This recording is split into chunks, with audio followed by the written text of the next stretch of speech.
During the pentagram rite, I saw a pink pipe with a white stripe in the middle going its entire length. With the first set of vibrations, I saw right triangles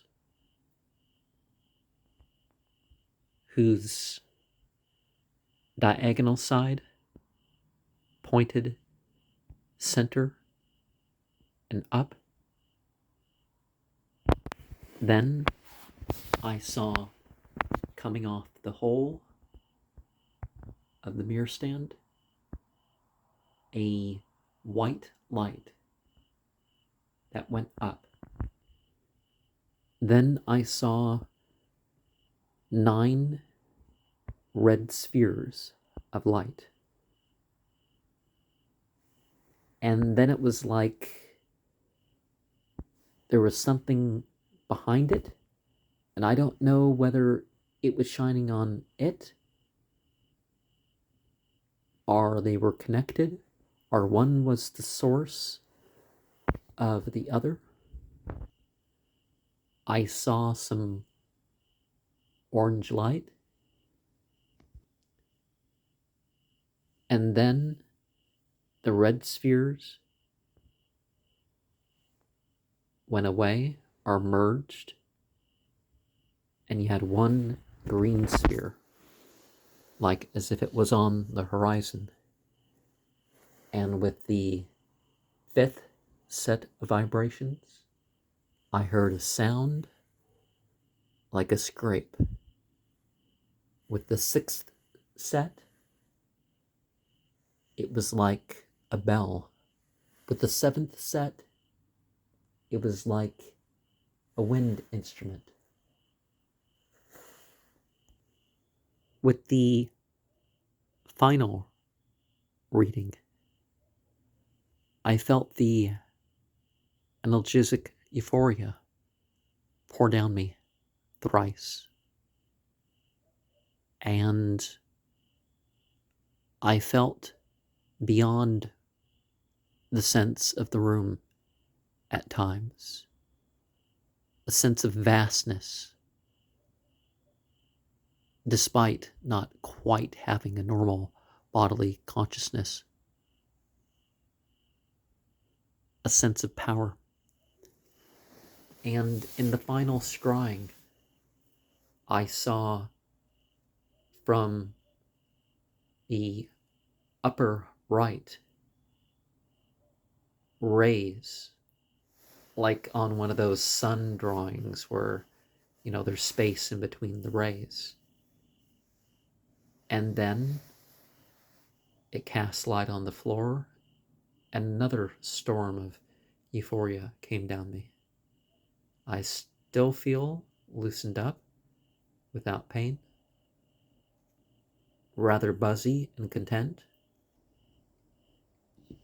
I am not saying that this isn't a very good book, but it seems every so often you end up with something, well, I would tell you this, in a couple more pages, but I'm pressed for space, and the pages left blank in this book for formatting reasons probably could have filled what we were talking about as far as the example in this reading and in the previous ones where things were left out. The explanation of the Bornless One and other such rituals about what the barbarous words mean and how initiatory schools aren't as much about conveying instruction, but about producing experience. And most major religions, you could say, have lost that to an extent. They just convey, oh, here's the scripture. They don't tell you how to experience things.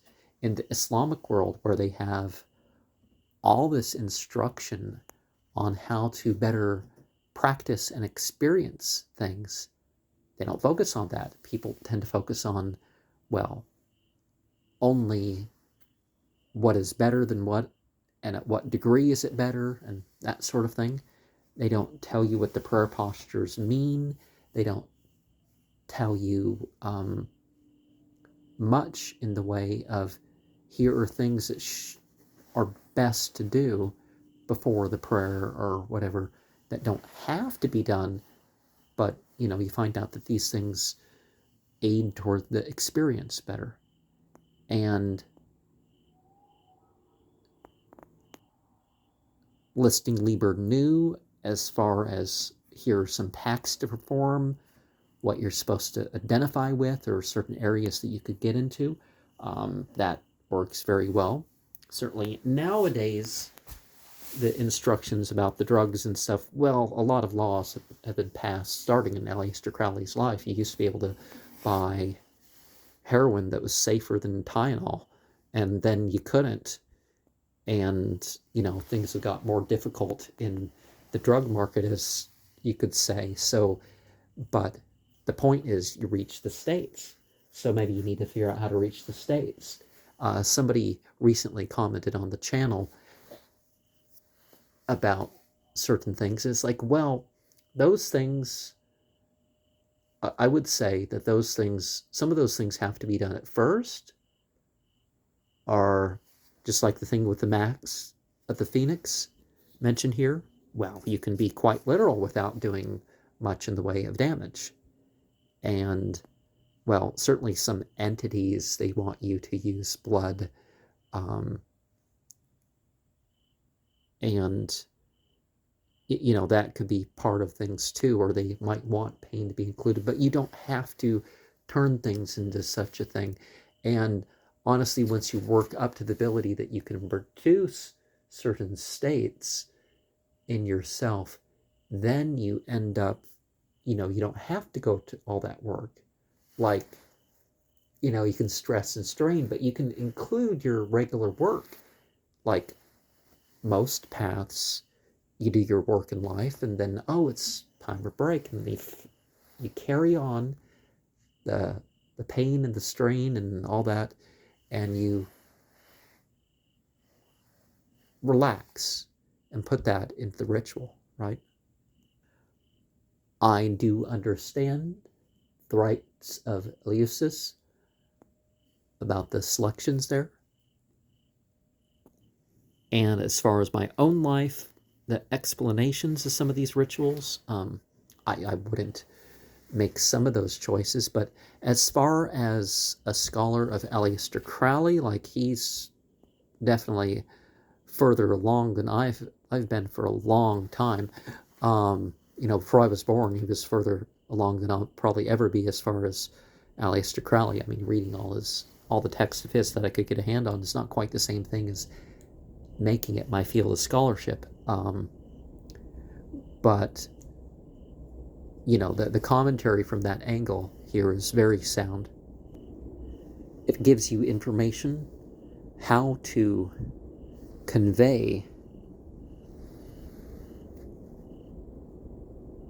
the elements of a ritual, how to, within Thelema, how to